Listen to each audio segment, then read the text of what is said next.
بسم اللہ الرحمن الرحیم الحمد للہ والصلاۃ علی اہلہا اما بعد۔ عزیزو، آج ہمارا موضوع پھر نماز تہجد ہے۔ یہ نماز یعنی نماز تہجد ایک مستحب نماز ہے اور اس نماز کے فضائل کا ذکر قرآن کریم میں بھی ہے اور مختلف احادیث و روایات میں بھی ہے، جس کی بنا پر اس نماز کے پڑھنے کی بہت زیادہ تاکید ہے۔ حتیٰ حضرت امام جعفر صادق علیہ السلام سے اس نماز کے بارے میں ایک ایسی حدیث بھی نقل ہوئی ہے کہ جس کو سن کر ایک مسلمان، ایک مومن اس نماز کو یعنی نماز تہجد کو ترک کرنے کے بارے میں کبھی سوچ بھی نہیں سکتا۔ اور وہ حدیث یہ ہے کہ امام علیہ السلام فرماتے ہیں، لیس من شیعتنا من لم یصلی صلاۃ اللیل، کہ کوئی شخص مومن ہو ہی نہیں سکتا جب تک وہ نماز شب کا پابند نہ ہو۔ اللہ اکبر۔ دوستو، اس حدیث سے بخوبی یہ معلوم ہوتا ہے کہ یہ نماز یعنی نماز تہجد ایک مومن کے لیے کتنی ناگزیر ہے کہ بغیر کسی شرعی عذر کے اس نماز کو کسی بھی حال ٹالا نہیں جا سکتا۔ حتیٰ اتنی ناگزیر کہ فرمان ہے کہ اگر آپ نماز تہجد کی 11 رکعتیں نہیں پڑھ سکتے تو کم سے کم نافلہ شفع کی 2 اور نافلہ وتر کی 1 رکعت ضرور پڑھیں۔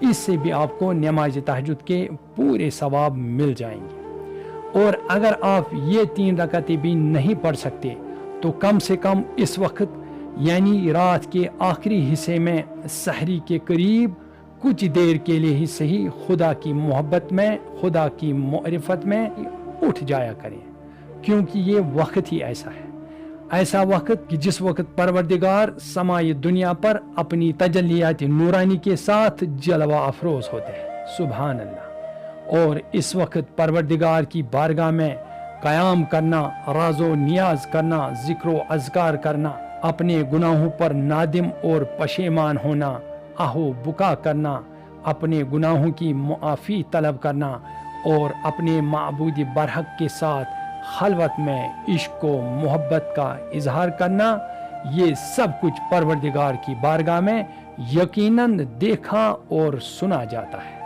اور یہ سب کچھ پروردگار کی بارگاہ میں درج ہوتا ہے۔ سبحان اللہ۔ اور پروردگار جو لطیف الخبیر ہے، وہ بندے کی ہوئی کسی بھی چیز کو نہ بھولتا ہے نہ چھوڑتا ہے، کیونکہ پروردگار کا ہی وعدہ ہے، وما کان ربک نسیا، کہ تیرا پروردگار کبھی بھولنے والا نہیں ہے۔ سبحان اللہ۔ یعنی یہ جو آپ پروردگار کی بارگاہ میں کم قلیل یا زیادہ قیام کرتے ہیں، پروردگار جو قدر شناس ہے، وہ آپ کی ہر کوشش کو باریک بینی سے دیکھتا ہے اور وہ آپ کی کسی بھی کوشش کو رائیگان نہیں جانے دے گا، بلکہ حتماً اس کے لیے اجر عظیم عطا فرمائے گا۔ پس پروردگار اپنے بندوں کو ندا دیتا ہے کہ ہے کوئی جو مجھ سے سوال کرے، کہ ہے کوئی جو اپنے گناہوں پر نادم، پشیمان اور توبہ کرنے والا ہو، کہ ہے کوئی جو بخشش مانگنے والا ہو، کہ ہے کوئی جو اب تک خواب غفلت میں پڑا ہوا ہو۔ پس مقصد یہ ہے کہ اس وقت یہ راز و نیاز کا معاملہ پروردگار اور اس کے بندے کے درمیان ہوتا ہے، اور اس وقت پروردگار کی رحمت اپنے پورے جوش میں ہوتی ہے۔